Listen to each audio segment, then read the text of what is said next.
Kita ikut banyak training, dikembangkan dan sebagainya, tapi kenapa kok banyak problem nggak beres-beres? Nggak selesai-selesai. Muncul masalah lagi, muncul ide tapi nggak ada ujungnya, ada kepala nggak ada ujung, gitu kan ya? Yang kadang-kadang buat kita frustrasi. Ini sebenarnya gimana sih kita kerja nih? Saya akan jelaskan dari sudut pandang pengalaman saya, karena saya pernah ada di 4 dimensi ya. Pertama, saya pernah jadi karyawan paling bawah ya, yang jadi kayak keset ya. Betul nggak? Kadang-kadang gitu kan ya. Pokoknya gini, Pak, tapi begini, nggak bisa tahu. Pokoknya begini. Wow, udah pokoknya udahlah. Pokoknya terima nasib. Satu. Yang kedua, saya pernah di level supervisory sampai manager. Jadi pernah kebayang juga tuh apa dalam pikiran seorang manajer ketika menghadapi satu situasi. Saya pernah sebagai VP, posisi satu berpikir strategis, tapi saya harus berpikir sampai ke bawah. Nah, biasanya banyak sekali VP-VP yang terjebak di micro management. Nah, ini bahaya nih sebenarnya. Sebenarnya jabatan VP itu harusnya strategis ke atas, bukan ngurusin sampai ke level bawah. Nah, ini yang membuat akhirnya terjebak gitu kan ya. Nah, lalu yang terakhir kalau sekarang kan jadi owner, jadi direktur gitu ya. Jadi ngelihatnya dari segala perspektif. Nah, kemarin tuh buat gitu ya. Ini teman-teman apa sih kendalanya ya? Kenapa kok potensi-potensi ini kok nggak bisa dioptimalkan gitu ya?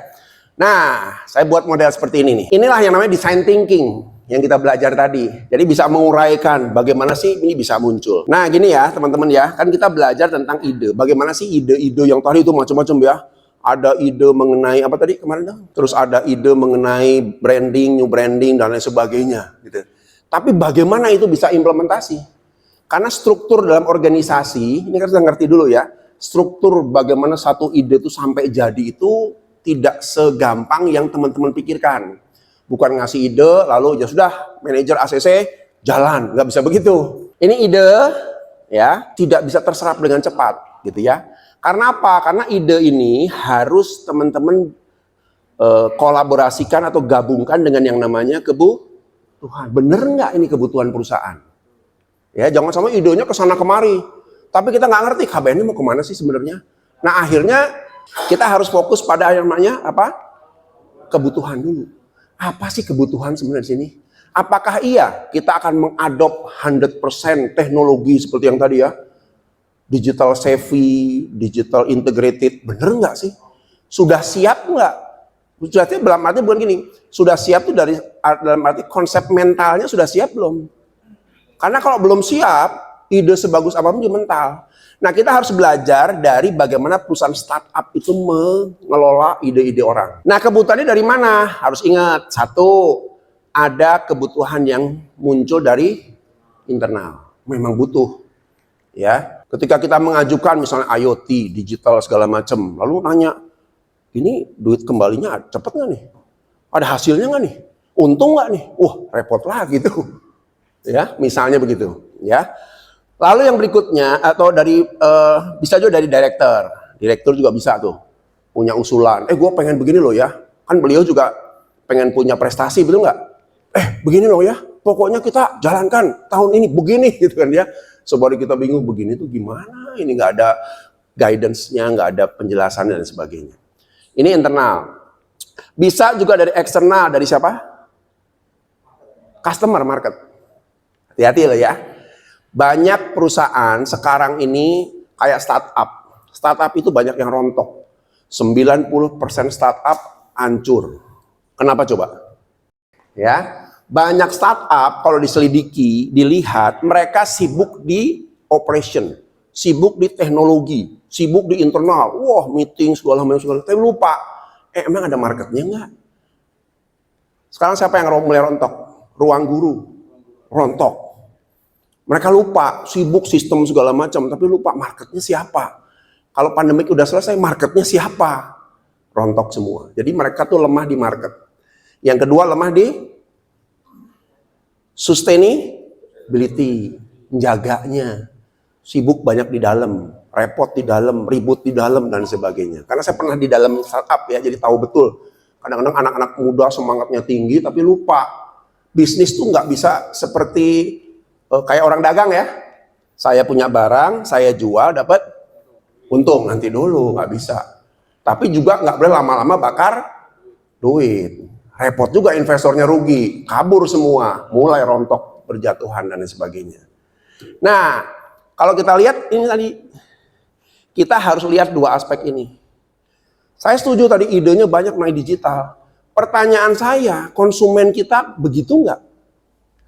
Membutuhkan sampai digital seperti itu? Coba, konsumen kita, kan B2B ya, kira-kira yang dari luar, atau yang mungkin ada yang lokal dan sebagainya. Udah butuh belum sih? Buat mereka apa yang dibutuhkan konsumen? Ketika mereka mau nyewa ke sini. Betul, servis. Problemnya, servis kita di level berapa, Pak? Di level berapa servis kita? Nah, nanti ini bahaya nih ya. Kita sibuk ngurusin digital, lupa servisnya kedodoran. Padahal kunci kita bisa survive itu servis. Nah, seharusnya kalau begitu, ide-idenya harus ke arah mana? Ke arah mana? Servis. Gimana ya? Servisnya bukan lagi servis excellent, tapi servis yang membuat si konsumen bisa ngebilang, wih gila di KBN, asik banget semua fasilitas ada, semua cepat, semua ini responnya cepat. Nah itu dulu, ya, gitu lah. Jadi artinya kadang-kadang kita lupa nih, ada dua yang pengaruh. Nah, kalau ini semua kebutuhannya sudah clear, jelas tuh bukan di level tataran bawah aja ya. Ini mungkin teman-teman kan masih ngelihatnya bahwa kita memang didorong untuk digital. Betul atau enggak? Terus-terusan digaungkan tiap meeting digital. Tapi bener enggak digital yang kita butuhkan? Ya, jadi kalau sudah sampai kebutuhan itu diklarifikasi dari level top sampai bawah, oh sepakat kita nih mau digital, oke nggak apa-apa juga kalau bener ya analisanya seperti itu. Tapi kalau ternyata bukan itu, ternyata harusnya cukup servis deh. Servis yang wow, servis yang luar biasa. Nah, berarti orientasinya perlu kita rombak lagi nih. Renstanya dicek lagi, bener nggak sih kita nih di bidang kawasan seperti ini memang sudah sampai jumping mau ke IoT ya. Ini udah perlu belum sih sebenarnya? Gitu lah ya. Oke, itu ya. Nah, kalau itu sudah tercapai, kita sudah masuk ke ranah realistis. Oh ternyata ini loh. Sehingga ide-idenya yang diserap nanti ide-ide yang memang aplikatif, yang memang kita butuhkan. Ya bukan ide yang kemana-mana nih. Ya tapi disatukan oleh satu rencana yang jelas. Oh strateginya ke sini loh, gitu ya. Nah tapi untuk sampai ke sini, nah ini mulai ke ranah ini ya cara berpikirnya level-level atas ya. Ada yang namanya apa? Kepentingan. Nggak bisa dipungkiri Pak. Bohong kalau menurut saya ide itu bisa smooth. Pasti ada kepentingan. Ya. Berbagai macam pemikiran di atas ini punya cara berpikir yang beda-beda. Ya. Ada orang, contoh ya, yang paling simpel ya kalau saya dulu kerja ya. Ada orang yang ingin mencari apa? Prestasi. Prestasi dulu. Ada yang ingin cari karir, jabatan. Ada yang ingin cari macam-macam tuh. Cari muka segala macam lah. Pasti ada tuh Pak. Di perusahaan apapun ada lah. Saya pernah kerja di 3 perusahaan, semuanya ada lengkap gitu. Gado-gado. Artinya apa? Suka tidak suka kita berhadapan dengan namanya kepentingan. Nah, dalam kepentingan ini hanya kepentinganlah yang membuat segala sesuatu yang kita usulkan itu bisa jalankan. Mungkin orang yang pengen cari prestasi ya, ada ide, terus ditanya, ini kalau ini jalankan gimana? Wah hebat Pak, departemen kita pasti mantap. Jalan deh. Yuk berapa biayanya? Cepat usulkan, betul nggak? Ada dorongan karena dia merasa itu cocok dengan kepentingan dia. Ya. Nah kepentingannya bisa macam-macam, bisa karena isu, karena ada masalah. Siapa sih orang yang mau punya masalah departemennya? Wah ada tuh pasti. Dia pasti ngasih, supaya nggak kena omel sama direktur gimana ya? Kita harus gimana ya? Begini aja Pak, ya udah jalankan deh. Pokoknya jangan sampai ada masalah. Ada yang begitu nggak? Iya betul. Berarti isu juga jadi pendorong, jadi urgent sehingga itu bisa tereksekusi. Ya. Lalu masalah resiko, ada juga nggak? Wah resikonya besar nanti nih. Ini bisa bahaya nih. Buat departemen kita bisa bahaya nih nanti, wah segala macam ya. Berarti resiko juga bagian dari pendorong urgent. Lalu yang berikutnya adalah stakeholder juga sama. Ya, ingat ya. Namanya sudah instruksi dari stakeholder itu mirip apa? Coba Bapak, tiba-tiba direktur datang. Pak, laksanakan ya. kebersihan di sana? Mau ditunda nggak? Oh, bentar Pak Direktur, saya lagi sibuk. Gitu nggak? Nggak akan, Pak. Langsung dieksekusi. Ini perintah yang berkaitan dengan hidup matinya kita. Sama, Pak. Kalau udah stakeholder ngomong, walaupun belum benar-benar dikaji benar, pokoknya siap bos, jalankan, laksanakan. Wah udah, yang pusing siapa? Ini semua yang pusing. Gimana ini ya? Pokoknya pikirin lah, nggak mau tahu ya. Udah, saya mau golep dulu, urusin. Wah gitu kan ya. Kita yang pusing mikir gimana ya, ini gimana ini kok begini misalnya, gitu kan ya. Nah ini kira-kira, ini akan ada kepentingan. Lalu yang kedua, ada juga bisa realistis karena kita punya otoritas. Nah, otoritas tergantung apa? Tergantung pada di sini apa? Kebijakannya. Ide sehebat apapun juga, kalau tidak selaras dengan kebijakan, percuma. Sehebat apapun nggak bisa, kebijakan perusahaannya gimana? Satu, kebijakan itu akan dipengaruhi oleh bahwa kita bukan ke sini. Nah, tergantung kepada aturan main BUMN. Nggak bisa, Pak. Kayak swasta tuh nggak bisa. Mau gimana pun juga BUMN punya rule. Punya kaki, punya fondasi, punya pilar BUMN, titik. Nggak sembarangan ya. Nggak seluas kalau misalnya perusahaan-perusahaan multinasional atau perusahaan lokal kan gesit ya. Ini kan harus lapor dulu, izin dulu, kaji dulu, evaluasi dulu. Lama banget ya. Jadi program 2 bulan bisa setahun nggak beres-beres tuh. Karena jalurnya panjang sekali. That's the fact. Itu fakta. Gitu ya. Lalu yang kedua, bicara tentang apa kalau kita bicara kawasan? Betul nggak sih? Ini puyeng nih ngurusin begini nih. Selalu urusannya ini. Entah AMDAL, entah ini, entah itu. Izinnya banyak. Aturan mainnya banyak. Betul ya? Dan terakhir, ada ini nggak sih? Nah, juga kaitan. Kalau satu pabrik ngurusnya gampang, Pak. Tapi kalau kawasan sebesar Bapak, ini urusan sama masyarakatnya juga konflik sekali ya, sana kemari. Jadi artinya dengan kayak misalnya, kayak ibaratnya kita jalan tapi kakinya diikat. Gimana sih? Semangatnya ke sana tapi kaki diikat. Ya udah, saya diamnya di sini. Nah, itu ya. Nah, inilah yang buat kebijakan itu membuat otoritas itu juga punya keterbatasan. Jadi kita harus ngerti dulu. Kita tinggal di mana, di perusahaan apa, dan saya harus tahu mana batasannya, mana skupnya. Ya, yuk kita lihat lagi ya. Ini cara berpikir di level atas loh ya. Jadi teman-teman saya kasih dulu nih bocoran. Ya, supaya someday ya nanti selesaikan masalahnya ya dari sini kuncinya gitu kan ya. Nah, sekarang kalau sini udah realistis, sudah oke ya, udah cocok semua. Stakeholder oke, ini oke, otoritasnya oke, baiklah. Sekarang, apa yang ada di pikiran di masing-masing level? Saya bagi 3 level deh. Ya.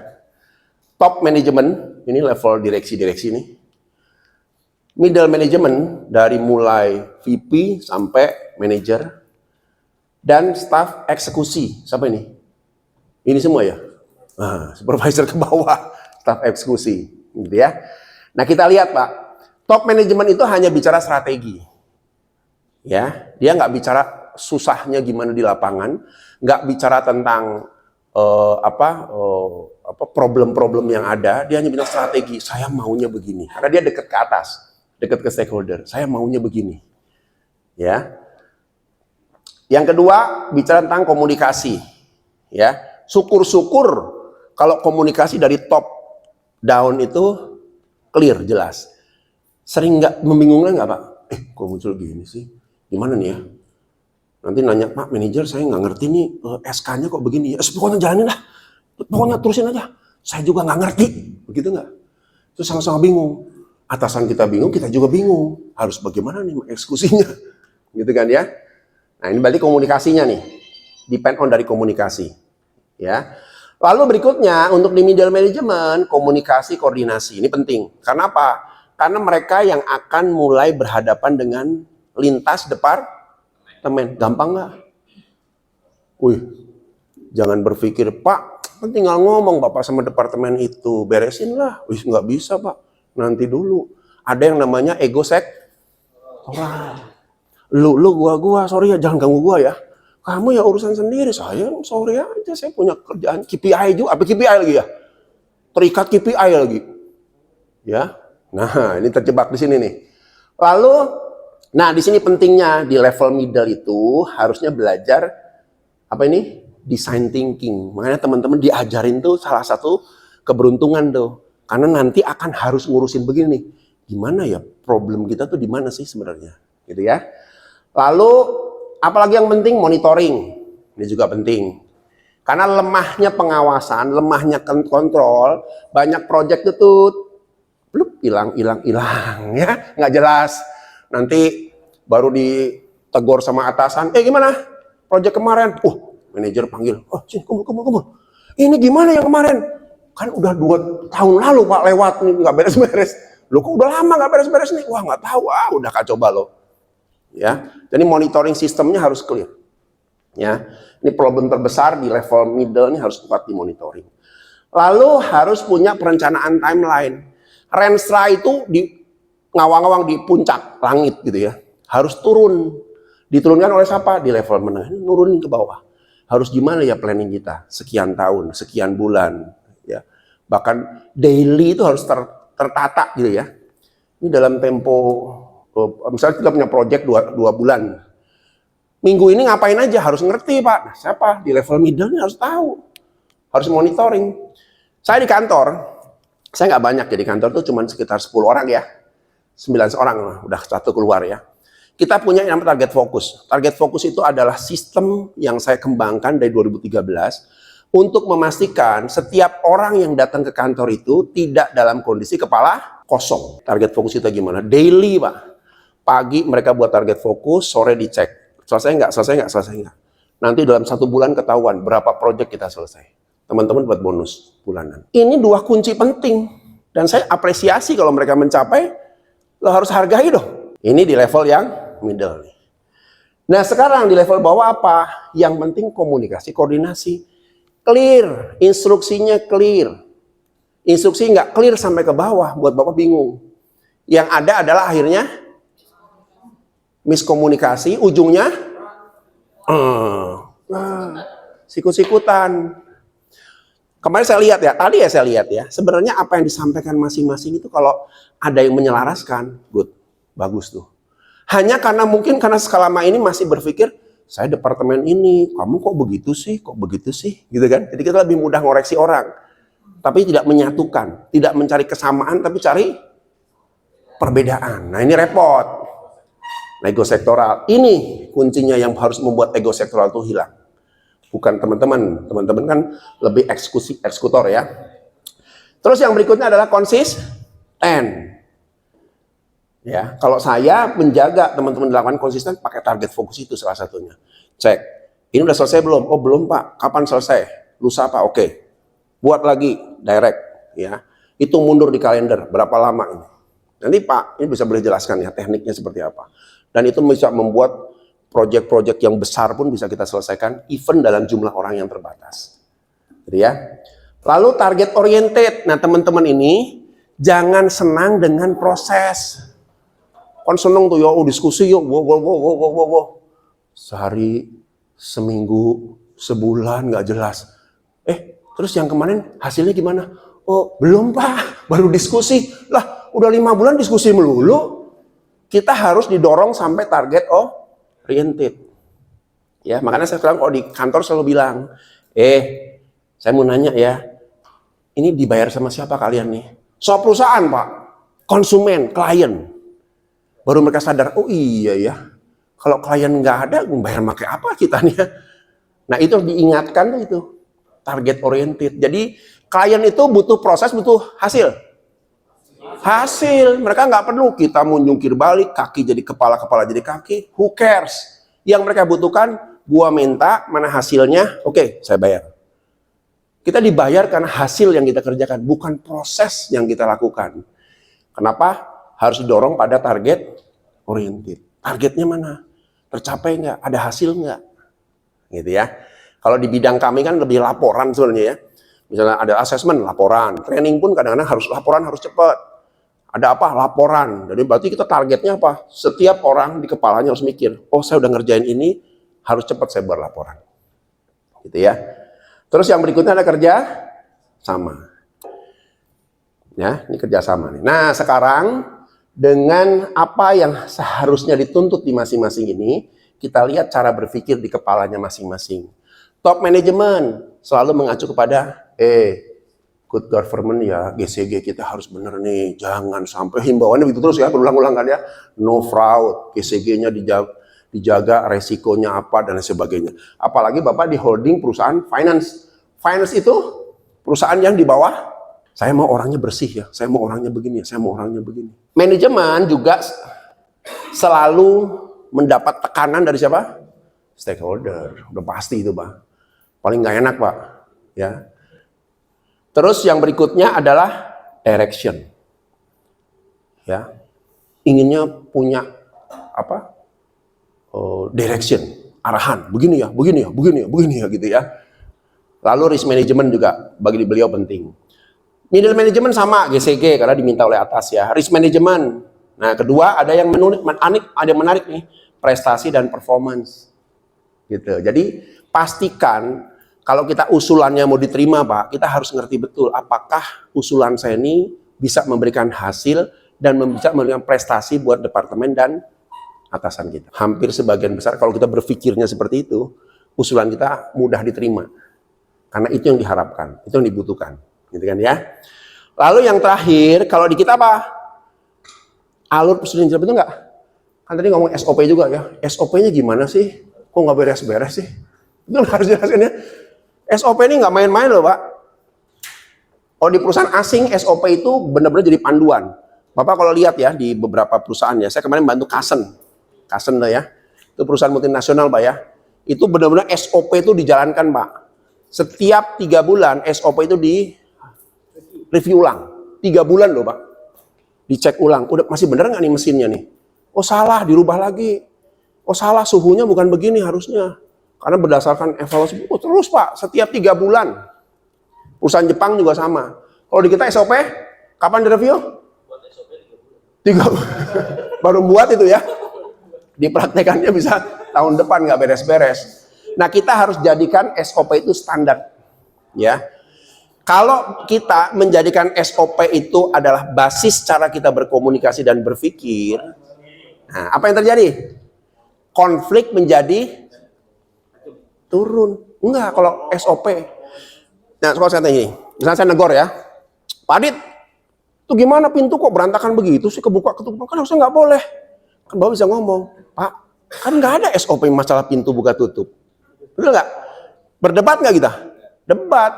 Tapi kalau SOP-nya ada kok SOP-nya. Oh iya ya benar juga ya. Ya sudah kita sepakat. Karena ada aturan yang mengikat kita berdua bahwa oh itu pintu harus tertutup loh, nggak boleh kebuka ketutup. Kan enak ngomongnya. Tapi kalau nggak ada SOP, Bapak cuma bilang, pintu kebuka sih Pak. Emang kenapa? Nggak boleh dong, angin masuk. Emang kenapa kalau angin masuk? Kan ribut kita. Karena nggak ada dasar buat ngomong. Nggak ada dasar buat argumen. Nah itu makanya SOP penting Pak. Terus yang berikutnya Pak. Instruksi yang jelas. Dan yang ketiga apresiasi. Kita harus mulai melatih loh Pak ya. Kadang-kadang sepele nih ya. Kita kalau di kantor, ya orang yang habis kerja keluar atau ngerjain apa, selalu kita apresiasi, ya. Sudah bilang, Mail, makasih ya Mail, wih good. Event cuman gitu Pak. Tapi berapa banyak dari kita kadang-kadang lupa, OB yang udah capek-capek, makasih Pak, Pak, terus itu aja. Makasih nggak ada, ini nggak. Akhirnya muncullah ego, sentris. Lu juga nggak pernah muji gua, enak aja nyuruh-nyuruh gua. Akhirnya nggak kacau Pak. Ya, saya pernah kerja di multinasional tuh orangnya hampir di level atas baringan loh Pak. Bro, thank you ya kemarin ya, udah kirim surat tepat waktu. Thank you, gitu loh. Sederhana tapi buat orang, level atas loh, direktur, staff yang ngomong ya. Thank you ya, kemarin udah membantuin itu pipa bocor. Even cuman begitu loh. Betul nggak? Berapa banyak ini kadang-kadang kurang. Nah teman-teman sebagai calon-calon, yuk belajar apresiasi Pak. Kadang-kadang orang finansial tuh jadi nomor berapa, begitu kita ngerasa, aduh gue dipuji ya, aduh gue diinget deh. Ya, di Jakarta ada satu kantor yang menarik tuh ya, saya siang-siang lagi presentasi di sana, tiba-tiba lontong apa? Bel. Ada apa tuh siang-siang bel, atau tukang es gitu. Ternyata siapa? Lagi apresiasi. Weh teman-teman sebentar ya, ini barusan bisa membuat target project seperti ini. Yuk kita aplaus. Itu seluruh kantor satu lantai itu dengar semua. Oh orangnya bangga dong. Ya, recognize. Nah hal-hal seperti itu Pak. Nah ini yang harus dibangun.